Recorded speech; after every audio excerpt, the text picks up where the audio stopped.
बहुत बहुत धन्यवाद कि आप यहाँ आए हैं और मौजूद हुए हैं और हम एक वार्तालाप कर पा रहे हैं। मैं थोड़ा सा अपना परिचय दे देती हूँ। मैं एक अधिवक्ता के तौर पे काम करती आई हूँ, पर आज मैं, आप कह सकते हैं, एक बेटी और एक बहन की तरह आपके सामने आज आई हूँ, क्योंकि मेरे पिता सुबोधकांत सहाय जी का जो रिश्ता है रांची की जनता और रांची के लोगों से, वो एक पारिवारिक रिश्ता है, वो उनके दिल के बहुत करीब है।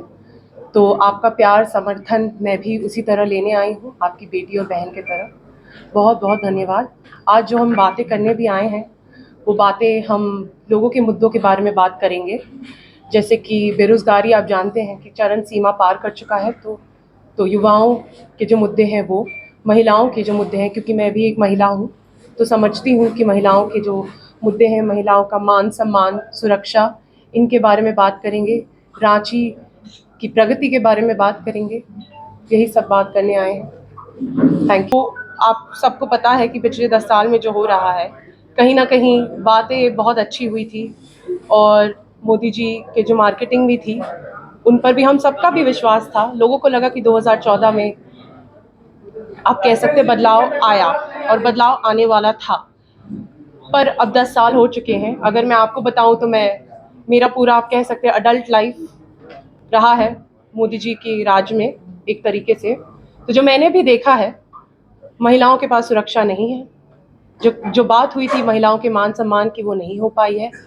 तो मुझे जो लगता है, देखिए, सबसे बड़ा जो चीज़ हुआ है वो है कि मार्केटिंग बहुत अच्छी हुई थी, बातें बहुत बड़ी की गई थी, पर जो प्रोडक्ट है वो कहीं ना कहीं फेल हो गया है, क्योंकि प्रोडक्ट में एक बहुत बड़ा फेलियर है और उसको छुपाने की जो कोशिश हो रही है, वो लोगों तक नहीं, आप कह सकते कि आप लोगों को नहीं बरगला सकते हैं, और लोगों तक, लोगों को दिखता है, जनता को दिख रहा है जो सच है, क्योंकि जनता त्रस्त है। युवाओं के पास जॉब्स नहीं है, आजकल शिक्षित युवा के पास भी जॉब नहीं है। महिलाओं को अपना बजट मैनेज करने में मुश्किल हो रहा है, कम से कम पैसा घर तक आ रहा है। महंगाई की अगर बात करें तो महंगाई कितनी बढ़ गई है, सबको पता है ये बातें, क्योंकि जो जो पहले जो गैस का सिलेंडर मिलता था, आज का दाम क्या है सब जानते हैं। और अगर हम रांची की सिर्फ बात करें तो मैं आपको ये बता दूं, क्योंकि मैं रांची की प्रत्याशी हूँ यहाँ से। रांची को बने हुए, अगर झारखंड का भी हम बात करते हैं, झारखंड का जो राज्य बना था उससे अब 24 साल हो चुके हैं। ज़्यादा से ज़्यादा, आई थिंक 18 साल के आसपास से ज़्यादा बीजेपी की सरकार रही है। 18 से 19 साल को मान लीजिए। तो इन सालों में रांची का जो रोड मैप बनने की ज़रूरत थी वो नहीं बनी।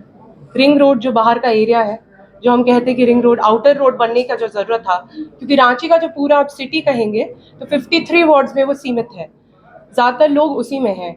और जो पहली जो जनसंख्या थी वो करीब, आप समझ सकते हैं, 5, 7, 8 लाख के आसपास होगी, और उससे भी कम। अब तो मतलब 20 लाख से ज़्यादा बढ़ गई है। तो इन पर भी जो काम करने की ज़रूरत थी, क्योंकि जो पहली सरकार आई थी उसको एक रोड मैप बनाना था, वो बिल्कुल नहीं हुआ है। तो डेवलपमेंट तो हो रहा है, पर कहीं ना कहीं हम अपनी संस्कृति को, अपने एसेंस को, अपने कल्चर को प्रोटेक्ट कैसे करें, प्रिजर्व कैसे करें, इन पर कोई बातें नहीं हो रही है। तो प्रोटेक्शन और प्रिजर्वेशन और एक प्लानिंग के साथ डेवलपमेंट होने की ज़रूरत थी, क्योंकि ये बहुत ही ज़्यादा एक नया राज्य भी बना था, ये एक इंडस्ट्रियल हब भी था।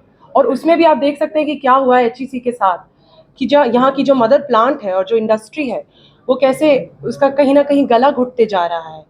तो बहुत सारे मुद्दे हैं, बहुत सारी बातें हैं, यही सबको आगे लेके जाना है।